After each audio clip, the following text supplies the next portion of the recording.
খাতা কলমে আছে, তবে বাস্তবে খুঁজে পাওয়া যাচ্ছে না প্রায় ৭,০০০ মেট্রিক টন কয়লা। ২০২২ সালে সুনামগঞ্জের তাহিরপুরে জব্দ করা এই কয়লার খোঁজ জানেন না দায়িত্বপ্রাপ্ত কেউ।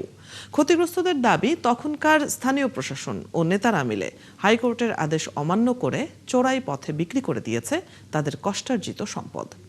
মাহফুজুর রহমানের ক্যামেরায় সুনামগঞ্জের তাহিরপুর ঘুরে এসে বিস্তারিত জানাচ্ছেন সুমন তানভীর।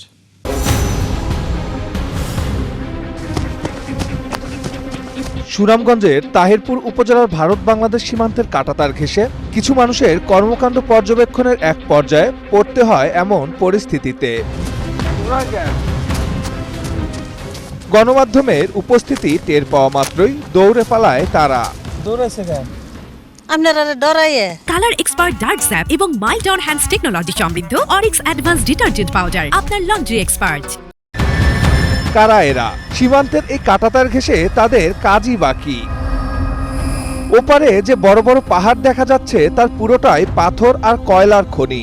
এমনকি সীমান্তের এপারে এই সমতল ভূমিতেও একটুখানি মাটি খুললেই দেখা মেলে কয়লা কিংবা পাথরের। তবে এভাবে সীমান্ত ঘেঁষে আনাগোনা করা মানুষদের একটি বড় অংশ সুযোগ পেলেই কাঁটাতার ভেদ করে চলে যায় ওপারে কয়লা চুরির আশায়। এ কারণে মৃত্যু হয়েছে অনেকের।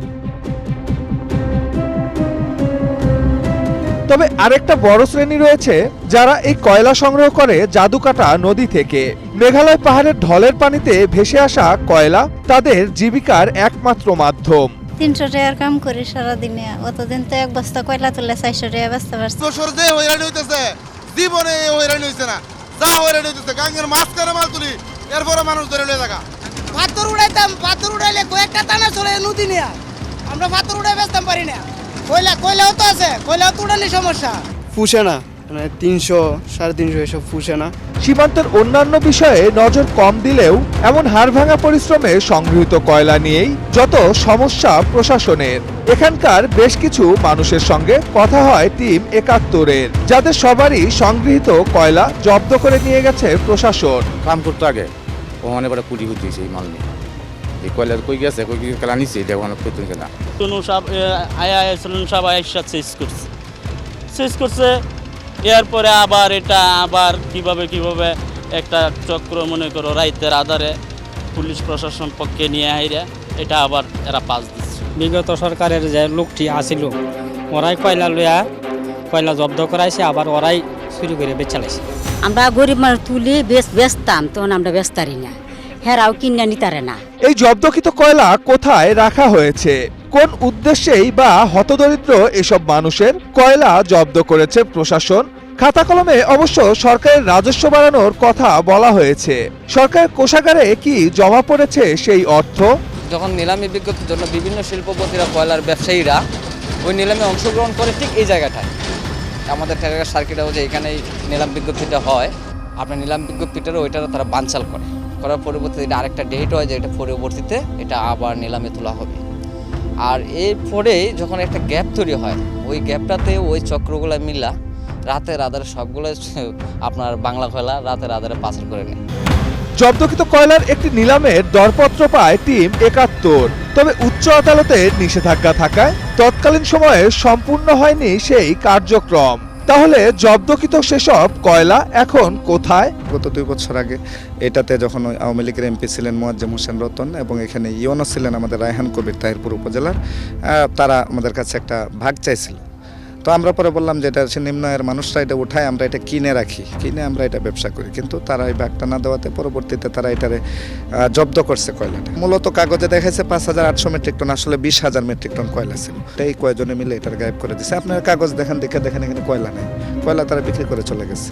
এটা তো যেহেতু আমরা মামলা রায় পাইনি, পরে আবার নিলাম হওয়ার কথা না, নিলাম হইলে নিলামে আমরা ডাইকে আবার নিতাম, কিন্তু মাল নাই, নিলাম করবে কি? আসলেই কি গায়েব হয়ে গেছে জব্দকৃত সব কয়লা? খোঁজ নিতে তাহিরপুর উপজেলার নির্বাহী কর্মকর্তার কার্যালয়ে আমরা, তবে তাকে পাওয়া যায় না। পরে কথা হয় তাহিরপুর সহকারী ভূমি কর্মকর্তা অর্থাৎ এসি ল্যান্ডের সঙ্গে।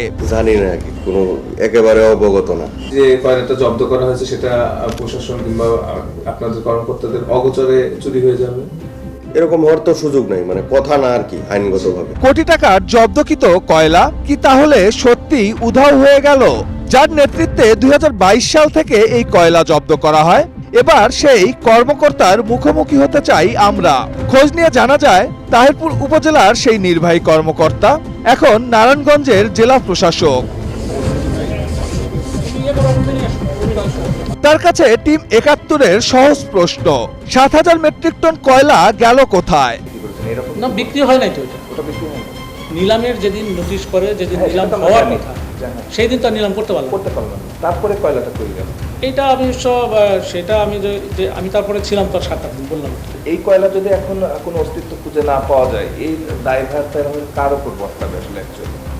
এখানে তো এটা এখন ধরেন যে পরবর্তীতে কি হয়েছে এটা আমি আসলে বলতে পারছি না। আপনি দায় এড়াতে পারেন মোটামুটি? আমি দায় এড়াতে পারি, এটা যদি ওই সময় কোনো ঘটনা ঘটে থাকে সেটা তো একটা বিষয় আলাদা। প্রশাসনের দ্বারে দ্বারে গিয়েও মেলেনি হতদরিদ্র মানুষগুলোর উত্তোলনকৃত কয়লার কোনো খোঁজ। খাতা কলমে যেটি এখনো জব্দ রেখেছে প্রশাসন। স্রোতের পানিতে ভেসে আসা পাথর কিংবা কয়লা কুড়িয়ে চলে এ এলাকার হাজারো মানুষের জীবন, আর সেদিকেই নজর কর্তৃপক্ষের। অথচ সীমান্ত জুড়ে যে হাজারো চোরা কারবার কিংবা শুল্ক ফাঁকির যে মহা উৎসব চলছে, সেদিকে খুব একটা নজর নেই তাদের। এই বৈষম্য কেন? সে উত্তর হয়তো সবারই জানা, শুধু জানে না তাদের ঊর্ধ্বতনরা। সুনামগঞ্জের জাদুকাটা নদী থেকে সুমন তানভীর, 71।